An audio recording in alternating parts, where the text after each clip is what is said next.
રામ દોસ્તો, આજે છે હનુમાન જયંતિ અને આજે અમે જઈએ છીએ ગેડા. હું અને મારા દેવર અને નિકુલ 3 જણા જઈએ છીએ. હનુમાન જયંતિ છે એ માટે ગેડા જઈએ છીએ. અને નિકુલ, તમે ક્યાં જવાનું કહેતા હતા વચ્ચે? ઓગણથળી. ત્યાં શાનું મંદિર? ઓગણદેવનું મંદિર છે. ઓગણથળી. અને વર્ષા ભાભીને આવે છે ને બધા પાછળ આવે. તો આપણે કયા મંદિરે જવાનું હોય? જો ગેડા જતા જેટલા વચ્ચે મંદિર આવશે ને બધે જઈશું. પેલા ઓગણથળી જઈશું. ઓગણથળીથી ચેહર માતાનું મંદિર છે આપણે તેરવાડા. તો તેરવાડા બી દર્શન કરીશું. અને તેરવાડાથી સીધા આપણે જઈશું ગેડા હનુમાનજીના મંદિર. અને હું પહેલી વખત ગેડા જાઉં. બધા કહેતા હોય ત્યાં શ્રીફળનો ઢગલો હોય બહુ મોટો. હા, શ્રીફળનો જો પહેલાં તો ગેડા આવ્યું છે બનાસકાંઠા જિલ્લામાં લાખણી તાલુકાના ગેડા ગામ. અહીંયા એવી માન્યતા છે કે કોઈ બી માણસ અહીંયા આવીને એક શ્રીફળ નારિયેળના પર્વત ઉપર એક શ્રીફળ ચડાવે ને તેની કોઈ બી મનોકામના પૂરી થાય. અને એ ઢગો એટલો બધો મોટો છે ને કે જોડે આપણે રાજસ્થાનમાં જઈએ એટલે નહીં મોટા મોટા પર્વત હતા, પહાડ હતા, એ ટાઈપનો શ્રીફળનો પર્વત છે. આખા દુનિયામાં એવું મંદિર તો હશે જ કે શ્રીફળનો એટલો મોટો પર્વત હશે. દુનિયાનું એક જ એવું હનુમાનજીનું મંદિર ગેડામાં આવેલું છે કે શ્રીફળનો ઢગલો છે મોટો બધો. એટલે આપણે જઈએ ને એટલે બધું બતાવીએ. બરાબર. અને આપણે પણ 5 શ્રીફળ લેવાના છે. 5 શ્રીફળ લઈશું, ચડાવીશું. હા, એટલે બધાને છેલ્લા સુધી બ્લોગમાં પડેલા રહો ને ગેડા જઈએ એટલે બતાવીએ. અને જરૂર એકવાર ગેડાની મુલાકાતે આવો તમે દર્શન કરો. હા, હું એ પહેલી વખત જ આવી. તો પહેલી વખત આવી છે, જે કોઈ ના આવ્યો એ પહેલી વખત આવો. કોઈ બી મોનતા રાખવા નહીં એટલે એક શ્રીફળ ચડાવવાનું નારિયેળના ટેકરા ઉપર. એટલે તમારી કોઈ બી મનોકામના સફળ સફળ સફળ ને સફળ. જય સિયારામ.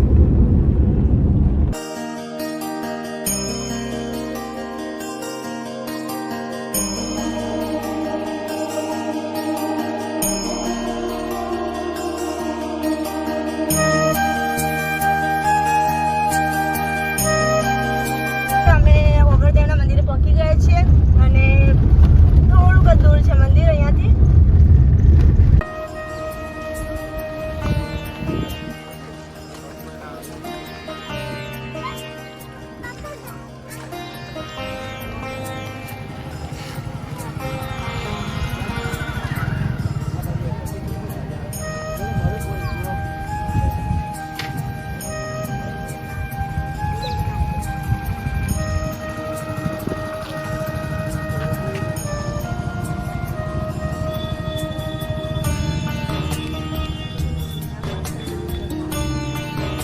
મસ્ત ગેટ બનાવેલો છે. ગેટ મસ્ત.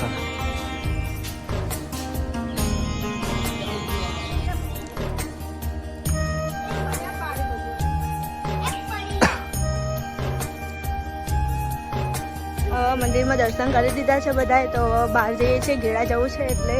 કારણ કે સાંજે અમે આવ્યા હોય છીએ ને એ માટે જલ્દી ઘરે પણ જવાનું છે. તો બધા હવે ઘરે પણ જાય છે, ઠંડુ બંડુ પાણી પીને પછી ઘરે જઈએ. હવે બધા આવે છે અહીંયા.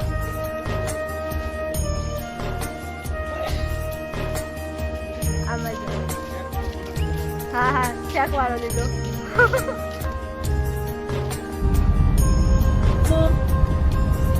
સાઈડમાં જ નહીં જતી ગાય.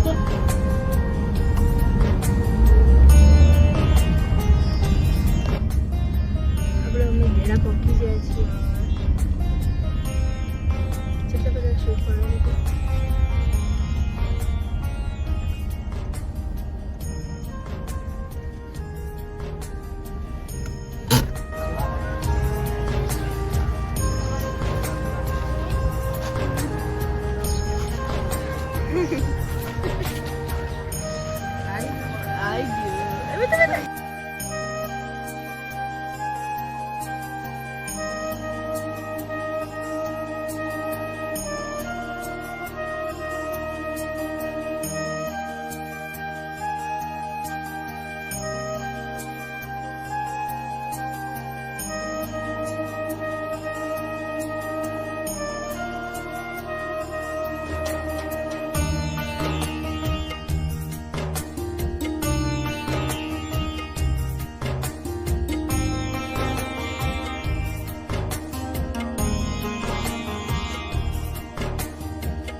કહેતા હતા કે ટેબરો મોટો શ્રીફળનો અમે ત્યાં મૂકવા જઈએ.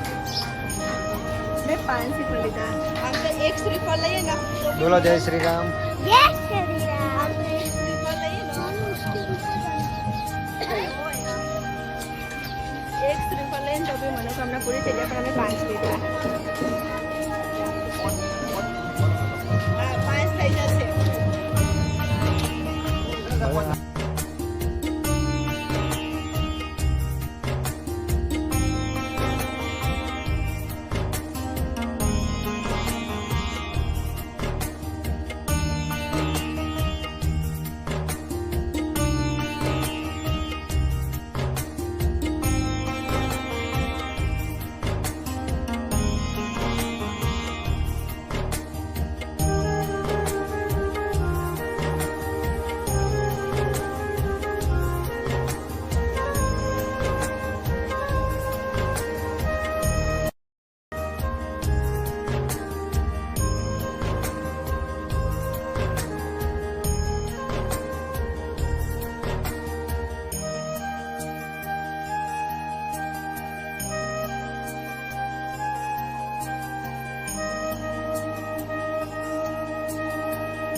તો આજનો મારો વ્લોગ અને તમને કેવો લાગ્યો કોમેન્ટમાં કહેજો, અને કોમેન્ટમાં જય શ્રી રામ લખવાનું ભૂલતા નહીં. અને તમારા બધાનો ખૂબ ખૂબ આભાર મારો વ્લોગ જોવા માટે.